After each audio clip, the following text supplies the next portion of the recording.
Ես ներկայանամ Այլաթորության Վարդապետ Զարգարյան, քանի որ պարոն Քոչարյանը ուզուրպացիաների թեման սկսեց երեք մոտավորապես խոշոր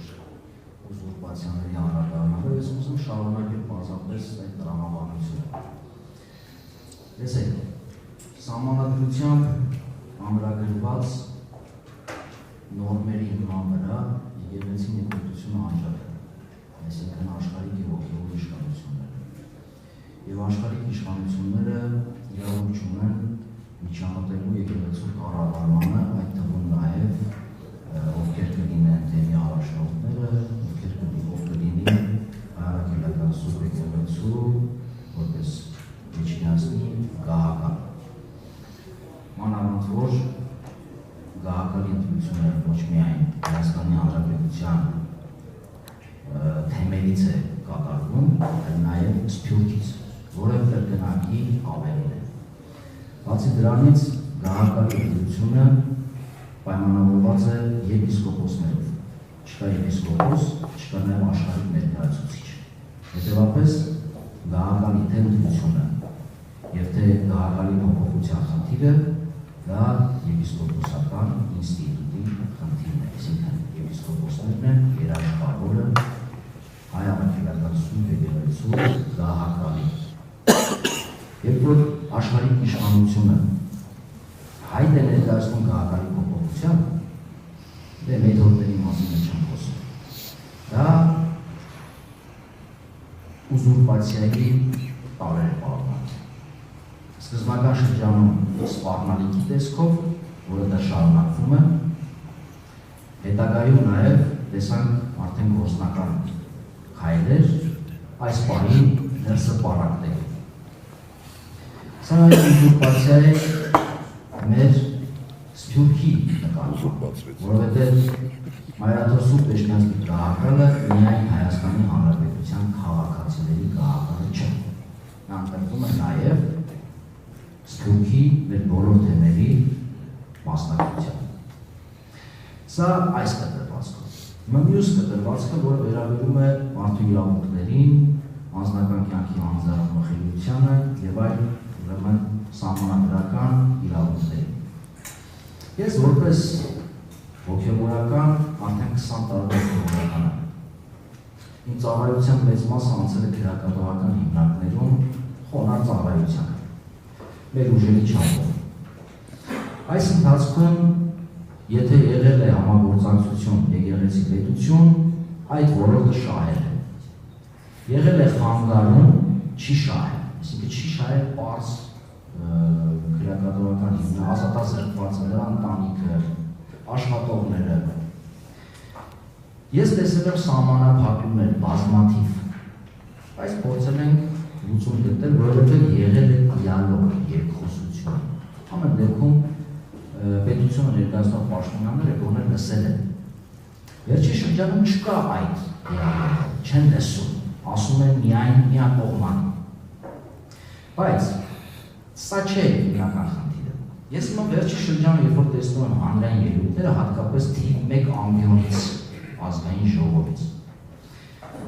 Դա ուղղված է լինում ամենայնայնիվ գահակալի դեմ, թե ողջ հոգևորականությանը, դա խփում է մեզ բոլորիս որպես հոգևորական մարդ, որը նաև Հայաստանի Հանրապետության քաղաքացի, այստեղ է ծնվել, այստեղ մեծացել, ունի անձնագիր եւ գտնվում է պաշտպանության տակ։ Մենք վերջի շրջանում ամենօրյա ռեժիմով գտնվում ենք տեղեկատվական տերորի տակ։ Սա այս կտրվածքով։ Ես չեմ ասում քննչական կանչել ինչ-որ վկայություն տալու, Իրաքի օրով հոգևորականներին հավաքել, փորձել տանել քննչական, որպեսզի պատարակ չմատուցան, բայց պատարակ չմատուցելու խնդիրը չէ, որպեսզի հովանավորական ռիսկ չանեն գնան։ Սահմանափակել, ասենք հոգևորականներից մեկի ազատ տեղաշարժման իրավունքը, եւ այս թեմաներով եղել են հաղորդագրություններ, բողոքներ, կամ չեն ընդունվել, կամ ընդհանուր չի տրվել։ Ավելին, երբ որ մենք ելույթները լսում ենք, մենք նաև ուրիշ բան ենք։ Օրինակ ես ինքս, երբ որ լսում եմ, որ եւ միայն այս իշխանությունների չէ, նաև նախկինում եմ ես այդպիսի զգացում ունեցել։ Ինձ թվում է, որ ես հոգեվորական եմ դարձել, դարձել եմ երկրորդ կարգի, երկրորդ սորտի մարդ։ Ինչ իմաստով։ Այսինքն ես որպես հոգևորական չեմ կարող խոսել թեմաներից, որոնք վերաբերում են հանրային քաղաքակյանքին։ Մինչդեռ օրենքը ինձ այդ իրավունքը տալիս է։ Ես քաղաքական կամ երկրի կառավարման, աշխարհի կառավարմանը չեմ մասնակցում, ինչը արգելված է։ Բայց ես չեմ կարող չօգտվել այս երկրի հասարակական, քաղաքական կյանքի մասնակցությունից, թեկուզ խոսելով, իմ կարծիքը արտահայտելով։ Ի վերջո, կրթություն եմ ունենալ։ Ավելին, այսինքն ինձ ասում էին, որ դու ոչ միայն իրավունք չունես քաղաքական հարցերով, ուրեմն ելույթներ ունենալու,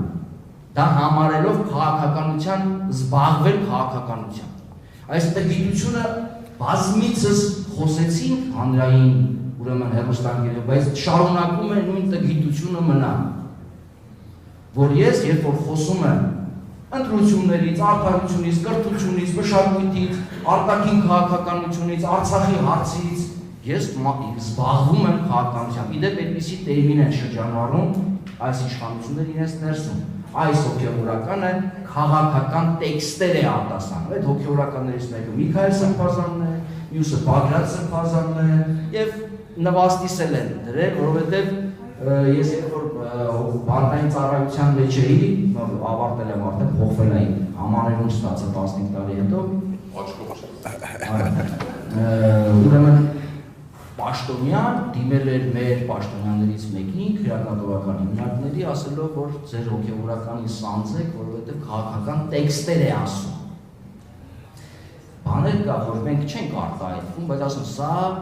մշտական է 7 տարվա մեջ մենք զգացել ենք, բայց չենք կոտրվել, հալածանքը մեզ համար է։ Բայց դա այստեղ էլ չի կանգնում, որ ես որպես հոգևորական, որ արդեն մեկ կարգի եմ, երկրորդ սերիայի եմ, հիմա ինձ ասում են, որ դու նաև իրավունք չունես մեղք գործել։ Հասկանում եք։ Ես չեմ ասում մեղք գործելը լավ բան է կամ վատ բան է։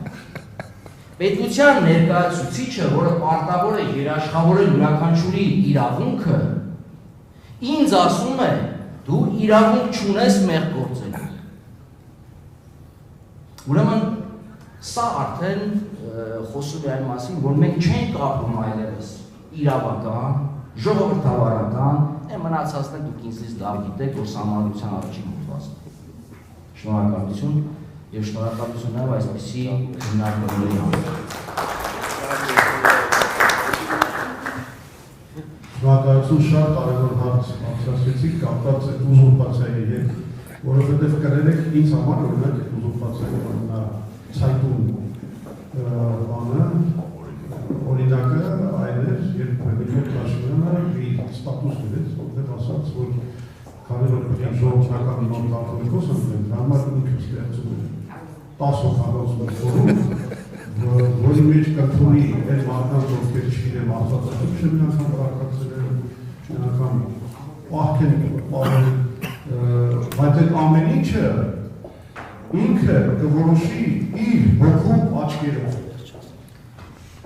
Այսինքն մի կողմից ահավոր բան, մյուս կողմից իսկապես ոնց որ բանը Կաֆկայի մի բան վեր որ կարդաս ու բանը զարմանաս է ինչ կարող է անել մարդ հարարացը։